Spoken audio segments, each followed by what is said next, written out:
to our channel.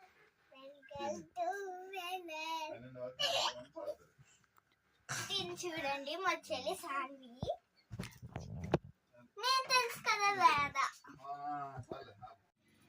శుక్లాంబరధరం విష్ణుం శశివర్ణం చతుర్భుజం ప్రసన్నవదనం ధ్యాయేత్ సర్వవిఘ్నోపశాంతయే. గురు బ్రహ్మా గురు విష్ణు గురుదేవో మహేశ్వరః గురు సాక్షాత్ పరబ్రహ్మ తస్మై శ్రీ గురవే నమః.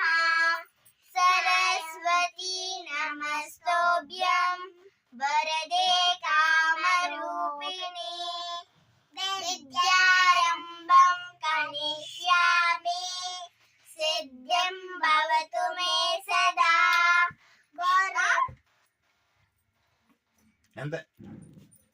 నమస్తే సిద్ధసేనాని వస్తుంది. నమస్తే సిద్ధసేనాని ఆర్యే మండలవాసిని కుమారి కాళే కాపాలే కపిలే కృష్ణ పింగళే భద్రకాళీ నమస్తోభ్యం మహాకాళీ నమోస్తుతే.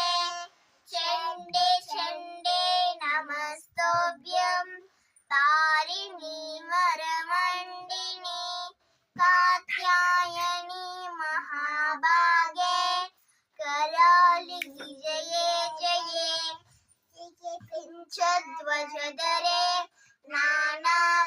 नानाभरणभूषिते अट्टशूलत्रवधरे खड्गकेटकधारिणि औपेन्द्रस्यानुजे ज्येष्ठे नन्दगोपकुलोद्भवे. लंकायां शांकरी देवी कामाक्षी कंचिकापुरे प्रद्युम्ने शुक्ला देवी चामुण्डे ग्रंशपट्टने अलंपुरे जोगुलांबा श्रीशैले भ्रमरांबिका कोल्हापुरे महालक्ष्मी महद्ये कावेरिका उज्जयिन्यां महाकाली पीठिक्यां पुरुहूतिका ओत्यां गिरिजा देवी माणिक्यादक्षवाटिका हरिक्षेत्रे कामरूपा प्रयागे माधवेश्वरी ज्वालायां वैष्णवी देवी गया मांगल्य गौरिका वाराणस्यां विशालाक्षी काश्मीर